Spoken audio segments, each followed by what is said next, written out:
കടം വേണോ? ലോകോത്തര ബ്രാൻഡുകളുടെ എല്ലാ മൊബൈൽ ഫോണുകളും smart T V, smart watch, headset തുടങ്ങിയ എല്ലാ ഗാഡ്ജറ്റുകളും തവണ വ്യവസ്ഥയിൽ സ്വന്തമാക്കൂ. ജ്യോതി മൊബൈൽസ്, ഏരൂർ. റോഡ് നിർമ്മാണത്തിലെ അശാസ്ത്രീയത ചോദ്യം ചെയ്ത യുവാവിനെ കരാറുകാരനും തൊഴിലാളികളും ചേർന്ന് മർദ്ദിച്ചതായി പരാതി. മുഖത്തുൾപ്പെടെ ഗുരുതരമായി പരിക്കേറ്റ ഏരൂർ പുഞ്ചിരിമുക്ക് ജയവിലാസത്തിൽ 30 വയസ്സുള്ള രതീഷിനെ അഞ്ചലിലെ സ്വകാര്യ ആശുപത്രിയിൽ പ്രവേശിപ്പിച്ചു. ഇക്കഴിഞ്ഞ വെള്ളിയാഴ്ച ഉച്ചയോടെയായിരുന്നു സംഭവം. 6 മാസങ്ങൾക്ക് മുമ്പ് രതീഷിന്റെ വീടിന് മുന്നിലൂടെയുള്ള റോഡ് കോൺക്രീറ്റ് ചെയ്തപ്പോൾ അശാസ്ത്രീയതയെ തുടർന്ന് മഴവെള്ളം ഉൾപ്പെടെ മലിനജലം ഒഴുകി വീട്ടിലേക്ക് എത്തുന്ന തരത്തിലായിരുന്നു. ഇതുമൂലം വീട്ടുമുറ്റത്തേക്ക് വെള്ളം ഇരച്ചിറങ്ങുകയും കിണർ ഉൾപ്പെടെ മലിനമാകുകയും ചെയ്യുന്ന അവസ്ഥയുണ്ടായി. ഇക്കാര്യം രതീഷ് ചൂണ്ടിക്കാട്ടിയപ്പോൾ റോഡിന്റെ ബാക്കി ഭാഗം ചെയ്യുമ്പോൾ പ്രശ്നം പരിഹരിക്കുമെന്ന് കരാറുകാരൻ ഉറപ്പു നൽകിയിരുന്നു. 6 മാസങ്ങൾക്കിപ്പുറം വീണ്ടും പാതയുടെ കോൺക്രീറ്റ് നടത്തവേ രതീഷ് മുമ്പുണ്ടായ അപാകത പരിഹരിക്കണമെന്ന് ആവശ്യപ്പെട്ടു. ഇതിൽ പ്രകോപിതനായ കരാറുകാരൻ മൺവെട്ടിക്കൈ ഉപയോഗിച്ച് രതീഷിനെ ക്രൂരമായി മർദ്ദിക്കുകയായിരുന്നു. ഒപ്പമുണ്ടായിരുന്ന തൊഴിലാളികളിൽ ചിലരും രതീഷിനെ ആക്രമിച്ചു. മുഖത്തും കണ്ണിനും കൈക്കും ഉൾപ്പെടെ ഗുരുതരമായി പരിക്കേറ്റ രതീഷ് അഞ്ചലിലെ സ്വകാര്യ ആശുപത്രിയിൽ ചികിത്സയിലാണ്.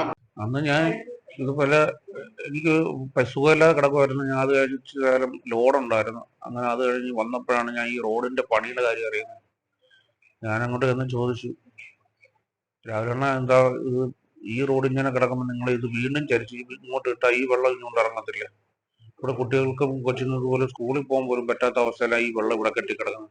ബാക്കിയുള്ള വെള്ളം കംപ്ലീറ്റ് വന്ന് മറിയുന്നത് നമ്മളെ വീട്ടിലോട്ടാ എന്ന് പറഞ്ഞു തീർന്നില്ല. പുള്ളി നീ ഇത് ചോദിക്കാൻ നീ ബന്ധമില്ലാത്തവനെന്നും പറഞ്ഞുകൊണ്ടാണ് പ്രശ്നം മൊത്തം. പറഞ്ഞു തീർന്നില്ല. പുള്ളി നമ്മട്ടിക്കൈ എടുത്തുകൊണ്ട് എൻ്റെ വയറ്റിൽ കുത്തുകയും അത് കഴിഞ്ഞ് ഞാൻ നമ്മട്ടിക്കൈ പിടിച്ചെറിഞ്ഞപ്പോൾ ആ നമ്മട്ടി എന്നെ തിരിച്ച് പിടിച്ച് എന്നെ വെട്ടിയപ്പോൾ കൈ കൊണ്ട് തടഞ്ഞാൽ പറ്റിയ മുറിവാണിത്. അത് കഴിഞ്ഞിട്ട് ഈ മുറിവ് കൂടെ നേരത്ത് പുള്ളിയുടെ ജോലിക്കാരനായിട്ട് നിന്നുള്ള ബിനു എന്നങ്ങോട്ട് പറയാൻ കറക്റ്റ് ഇവർ പറഞ്ഞു കേട്ടുള്ള അറിവേ ഉള്ളൂ.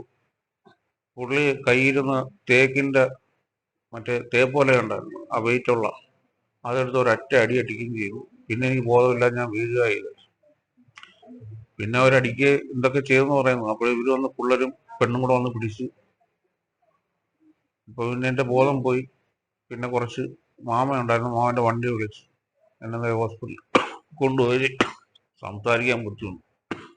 എന്നാൽ സംഭവം നടന്ന വെള്ളിയാഴ്ച തന്നെ ഏരൂർ പോലീസിൽ പരാതി നൽകിയിട്ടും ആദ്യം കേസെടുക്കാൻ കൂട്ടാക്കാതിരുന്ന പോലീസ് മാധ്യമങ്ങൾ ഇടപെട്ടതോടെ കഴിഞ്ഞ ദിവസം കേസ് രജിസ്റ്റർ ചെയ്യുകയായിരുന്നു.